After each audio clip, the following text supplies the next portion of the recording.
Olá, boa noite. Vamos entrando aí para iniciar a nossa live aqui ao vivo, Processo Penal 2. Vou aguardar vocês irem conectando. Isso, a Laira já entrou, Josi, todo mundo vão participando da nossa aula, tá? Vão me dizendo como tá a conexão, como tá o vídeo aí pra gente ir se posicionando, tá bom? Tô morrendo de saudade de vocês, imagino que vocês também estejam, mas vamos aproveitar essa quarentena, ó, pra gente estudar processo penal. Prisões, então, vamos aprender todas as modalidades, ficarmos afiadíssimos, né? Então vão mandando aí as dúvidas de vocês. Hoje eu quero fazer uma revisão com vocês e aí nós vamos falar também sobre prisão temporária e prisão domiciliar, para a gente encerrar as nossas prisões e depois nós vamos começar a liberdade provisória. E vamos caminhando aí para a nossa matéria, nosso conteúdo. Não vamos nos perder, vamos fazer as atividades do AVA. Os alunos que estão sem acesso ao AVA, nós criamos um grupo para ficarmos mais próximos e com isso eu vou encaminhar as atividades para vocês. Temos prazo, vamos cumprir os prazos. Semana que vem já tem que lançar atividades no AVA. E aí eu preciso que vocês me encaminhem através dos grupos, a foto do trabalho que vocês vão fazendo aí, ok?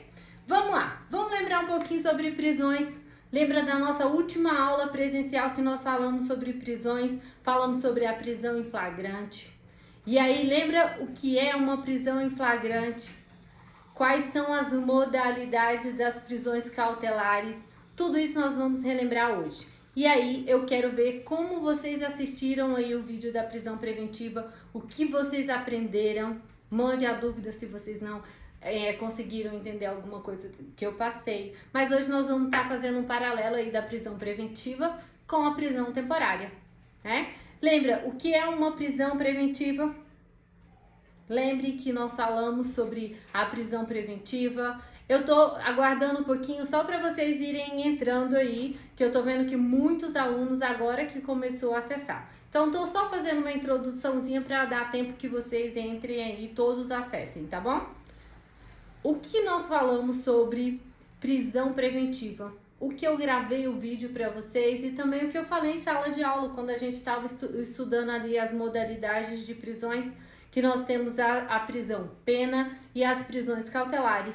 E quando eu disse sobre as cautelares, eu falei prisão em flagrante, nós estudamos também dentro da nossa sala de aula presencial, e a prisão preventiva, que eu gravei o vídeo, disponibilizei o material para vocês, ok? Prisão preventiva, o que é uma prisão preventiva? Lembra aquela decretada pela autoridade judicial? E aí eu disse para vocês que ela precisa preencher 2 pressupostos. Lembra quais são os 2 pressupostos? O fumus commissi delicti e o periculum libertar. Então a nossa prisão preventiva está onde? No nosso Código de Processo Penal, no artigo 311 ao 316. E aí nós começamos a explicar sobre todo o nosso conteúdo sobre prisão preventiva. Lembra, quem é que pode pedir a prisão preventiva? O juiz pode decretar a prisão preventiva de ofício? E eu disse não, o juiz não pode decretar prisão preventiva de ofício. O juiz pode decretar prisão temporária de ofício? Também não pode decretar prisão temporária. Existe alguma prisão que o juiz pode decretar de ofício? E eu falei para vocês em sala de aula que não. A única exceção seria na preventiva, no caso da renovação do prazo da prisão preventiva, que nós vamos falar também, que é do artigo 316, parágrafo único. Era a única possibilidade que o juiz teria ali, sim, de decretar a prisão preventiva de ofício, ok? Então vamos caminhando, agora que já temos aí vários alunos participando, né? Muitos. Ó, a Aline chegou agora, isso aí, Aline, vamos participar da nossa aula. Já temos aí 33 alunos e nossa turma é muito grande. Nós estamos com todas as 3 turmas de processo penal conectados agora para a nossa aula. Então vamos lá, prisão temporária. Prisão temporária. O que é a prisão temporária? Que fase que eu posso decretar uma prisão temporária? E aí vocês vão lembrar que a prisão temporária, eu disse para vocês que ela é exclusiva do delegado de polícia. Então só pode ser decretada com a representação do delegado ou com o requerimento do Ministério Público. E qual é a fase que cabe a prisão temporária? Somente na fase de investigação, na fase preliminar, na fase do inquérito policial. Então, a prisão temporária é somente nessa fase. Encerramos o inquérito policial, não cabe mais prisão temporária. E a prisão preventiva? A prisão preventiva, sim, ela pode ser decretada tanto na fase de investigação, na fase preliminar, como também na fase processual. Jamais de ofício pelo juiz. Também a pedido do Ministério Público, do querelante, do assistente ou do delegado, se tiver na fase de investigação, com fundamentação dos dois pressupostos que vocês não podem esquecer. Né? Quais são eles? Fumus, comissi delicti e periculum libertar. E a prisão temporária, ela tem prazo? Sim, ela tem prazo pré-determinado. Qual é o prazo? 5 dias. Pode ser prorrogado? Sim, pode ser prorrogado por mais 5 dias, mas em caso de extrema necessidade. E aí lembra que eu disse para vocês que o rol da prisão temporária, ele é taxativo. É o nosso artigo 1º, inciso 3º, mais a lei de crimes hediondos e equiparados. Não podemos esquecer deles também, que está aí na nossa prisão temporária, né? E a nossa prisão preventiva, ela tem... Voltamos, tivemos uma queda na conexão, mas já está restabelecido. Gente, caso a conexão caia ou dê uma pausinha aí, não se preocupe que a gente reconecta de novo e a gente começa de novo, tá bom?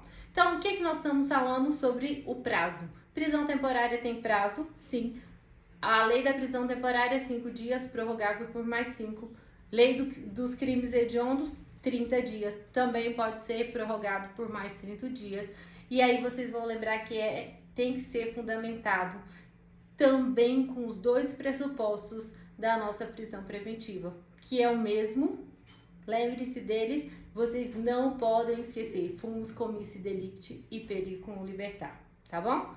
Vamos caminhando aí, já temos agora 40 conectados, né? A Sami, a Priscila, são vários e aí eu vou tentando mandar um oi aí para vocês, tá? Nós temos rol taxativo na nossa prisão preventiva? Não, simplesmente ali tem que ter os dois pressupostos e o juiz tem que analisar. Lembre-se da prisão preventiva. O juiz, a primeira coisa que ele tem que fazer é o quê? Analisar se não cabe medida cautelar diversa da prisão do nosso artigo 319. Se não couber, sim, o juiz, com base nos dois pressupostos, ele vai decretar a prisão preventiva a pedido do Ministério Público, do assistente ou do querelante, ou se nós estivermos na fase do inquérito policial, por representação aí do delegado de polícia. Tanto a prisão preventiva quanto a prisão temporária são prisões cautelares. Ah, e vocês lembram aonde que está a prisão temporária? Ela está, a fundamentação legal dela está onde? Está no nosso Código de Processo Penal? Não, está numa lei extravagante. Lembre-se que é a Lei 7.960 de 89.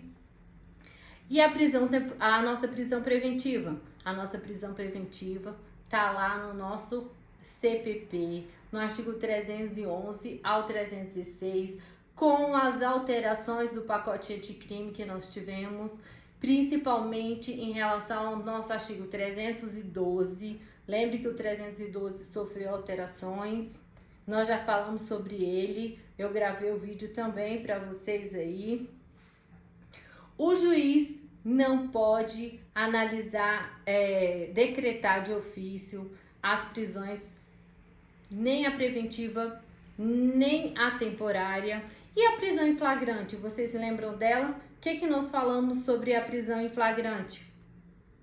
Lembra que todo mundo pode ser preso em flagrante? Em regra, sim, né?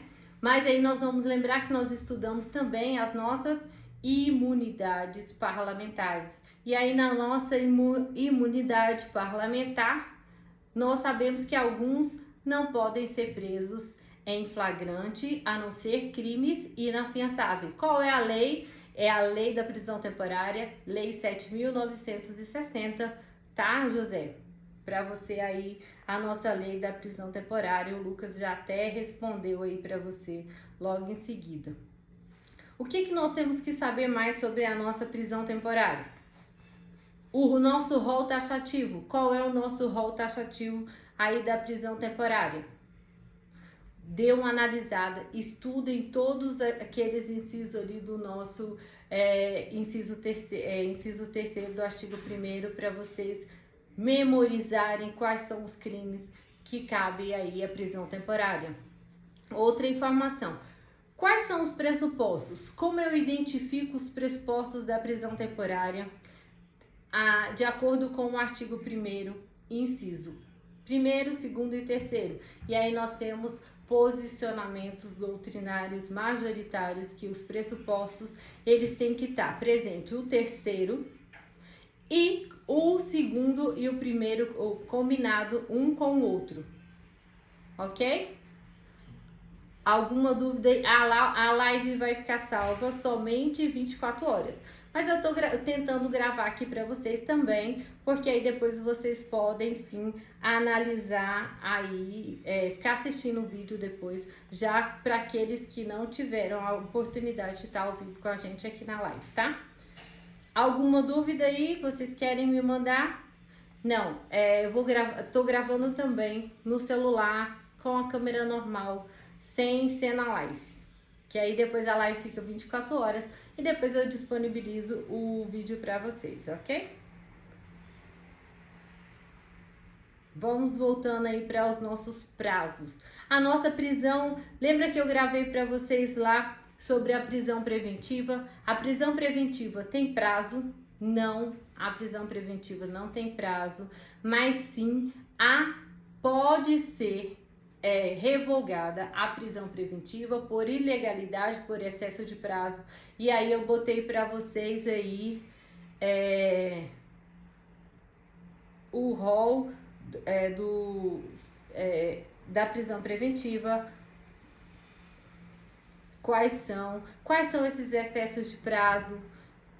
Alguém tá me mandando o WhatsApp e agora eu não posso responder o WhatsApp. Então, se vocês quiserem, mandem na live, porque eu não tô conseguindo ler agora, porque a gente tá ao vivo. Tá ok? Excesso de prazo. Quais são os excessos de prazo na formação da culpa da nossa prisão preventiva? Caiu a conexão, mas voltou. Tá dando uma pausa e vai e volta. Mas estão ouvindo? Tá tudo bem aí? Me mandem um joinha. Oi, estão ouvindo aí? Tá tudo tranquilo? Beleza, Jadson me respondeu. Ótimo, então. Beleza, tá ok, então. Então, continuemos. Qual é o excesso de prazo?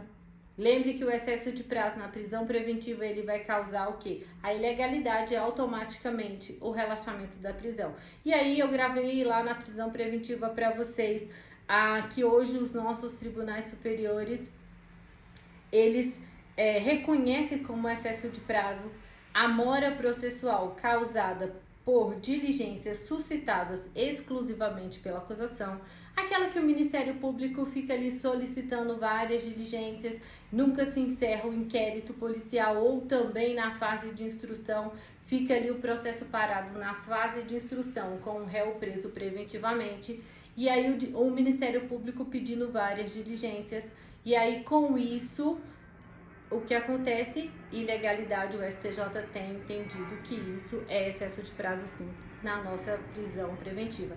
Os meninos estão dizendo que tá travando muito, tá mesmo, a conexão tá um pouquinho lenta, às vezes trava, mas logo tá voltando, tá bom? Tá voltando aí Rapidinho. E depois também eu disponibilizo o vídeo para vocês, caso vocês não consigam acompanhar aí 100%. Não se preocupe, tá ok? Outro excesso de prazo é a causa de inércia do Poder Judiciário. Imagina a greve, é claro que agora nós estamos vivendo uma exceção, né? Agora não é caso de inércia do Poder Judiciário, porque todo mundo está na quarentena, né? É um caso de excepcionalidade. Mas vamos imaginar se o Poder Judiciário estivesse em greve e por conta dessa greve há uma morosidade ali do Poder Judiciário, causando um excesso de prazo na minha prisão preventiva. Posso pedir revogação por ilegalidade da prisão por conta desse excesso de prazo? Sim, eu posso sim pedir aí a ilegalidade por excesso de prazo, ok? Outro também é a morosidade, incompatível com o princípio da razoabilidade. E aí o STJ e o STF já têm manifestado em relação a isso. O que seria esse excesso de prazo nessa fase do princípio da razoabilidade para o judiciário? E aí numa soma, se a gente for calculando os nossos prazos judiciais, seria mais ou menos em torno de 81 dias. E passando disso, seria sim também excesso de prazo, caberia aí revogação da nossa prisão preventiva. E vamos passar agora então para a nossa prisão domiciliar, porque nós já falamos da preventiva, falamos da temporária. Temporária, o que vocês têm que se ater? Prazo. Tem o prazo? Sim. Qual é o prazo? 5 dias. Prorrogável por mais 5. De acordo com a lei dos crimes hediondos equiparados, nós vamos ter 30 dias, também prorrogados por mais 30 dias. O que eu preciso ter?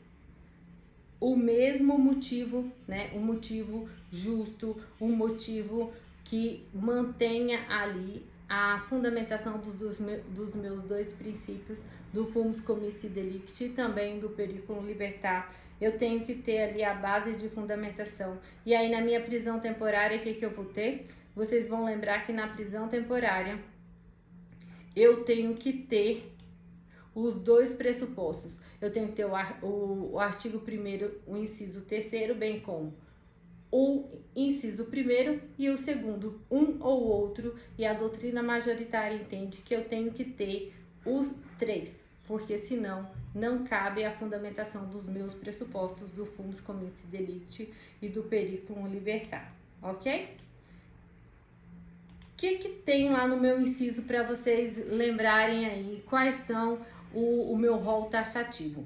Eu vou pegar o artigo aqui para a gente dar uma lidinha aí para vocês recordarem. E eu espero que vocês leiam aí em casa as prisões temporárias, a lei da prisão temporária. Ok? Vamos lá. O nosso inciso 3º do artigo 1º, ok? Quando houver fundadas razões de acordo com qualquer prova, admite-se na legislação penal de autoria ou participação do indiciado nos seguintes crimes. Quais são os crimes do meu rol taxativo? Aí nós vamos ter homicídios dolosos, sequestro, além da lei dos crimes hediondos e equiparados, estupro, extorsão, atentado violento ao pudor, alguns que já nem tem mais no nosso Código Penal, né? Epidemia com resultado morte e outros aí para vocês darem uma lidinha depois no nosso rol de prisão temporária. E lembre-se que tanto a nossa prisão preventiva quanto a prisão temporária são medidas de última ratio, né? O juiz tem que analisar se não cabe nenhuma outra medida descrita pelo nosso artigo 319, uma medida cautelar. Se não cabe nenhuma dessas medidas cautelares, aí sim o juiz vai decretar a prisão temporária na fase investigativa ou a prisão preventiva, tanto na fase investigativa quanto na fase processual, ok? E a nossa prisão, né, domiciliar? Quem é que pode ficar preso aí na prisão domiciliar? Quem é que pode ficar em prisão domiciliar? E qual é a fundamentação? Eu tenho aí o nosso Código de Processo Penal. Nós temos também a LEP. E na LEP a gente vai ter a natureza pena. E aí vocês vão lembrar que nós falamos das modalidades da a lei, vocês estão postando aí, é a lei da prisão temporária 7.960, ok? Os meninos estão mandando aí. Vocês acham aí no site do Planalto, joga aí na internet que vocês vão conseguir aí ter acesso, beleza? Aonde que tem a nossa fundamentação aí no nosso Código de Processo Penal da prisão domiciliar, que ganhou um capítulo exclusivo a partir do artigo 317. E aí nós temos o rol de quem é que pode ficar na prisão domiciliar. Primeiro vamos conceituar a prisão domiciliar. O que é a prisão domiciliar? Consiste no recolhimento do indiciado ou do acusado em residência, só podendo dela se ausentar com autorização judicial. Isso é já um conceito trago pelo nosso artigo 317. Ok? Tá tudo bem aí? Tá todo mundo conseguindo aí? Dá um acenozinho, ok? Tá indo muito rápido? Como estamos? Já falei muita coisa hoje para vocês. Ok? Então vamos lá. E aí o nosso artigo 318 traz aí quem são as pessoas que podem ficar na prisão domiciliar. Pode ser convertida a prisão preventiva em prisão domiciliar. Quando? Quando nós tivermos um agente maior de 80 anos. Mas aí, é só ele ter 80 anos que ele já vai para a prisão domiciliar? Não. E aí o STJ e o STF existe que se preencha alguns requisitos para que ele possa sim ir para essa prisão domiciliar. Mas tem que preencher, nós vamos falar do parágrafo único, porque para essa substituição o juiz tem que ter prova idônea dos requisitos estabelecidos aqui nesse artigo. Outra é extremamente extremamente debilitado por motivo de doença grave. Outro inciso é imprescindível aos cuidados especiais de pessoa menor de 6 anos de idade ou com deficiência. Outro é gestante. As gestantes também podem pedir a conversão da preventiva para a prisão domiciliar. Outro inciso, que é o 5, ele traz mulher com filhos até 12 anos, incompleto. Homem, caso seja o único responsável pelos cuidados do filho de 12 anos, também incompleto. E aí, para a conversão dessa preventiva e domiciliar, o juiz tem que ter provas idôneas de que realmente eles precisam ir para a prisão domiciliar. Não é só chegar aos 80 anos e ter aí a conversão automática da preventiva para a prisão domiciliar. E quais são essas razões aí que nós vamos analisar se cabe ou não a conversão da prisão preventiva? Então, quem é que vai levar essas razões? O Ministério Público, que vai pedir ao juiz? Não, é ali o advogado, o defensor do acusado, que vai levar ao juiz a fundamentação para que o juiz converta ali a prisão preventiva em domiciliar. E a gente está tendo isso agora, não estamos? Nessa fase agora que estamos passando, nessa pandemia em que estamos vivendo, sim, nós estamos tendo aí vários pedidos de conversão da prisão para a prisão domiciliar, em razão do momento qual nós estamos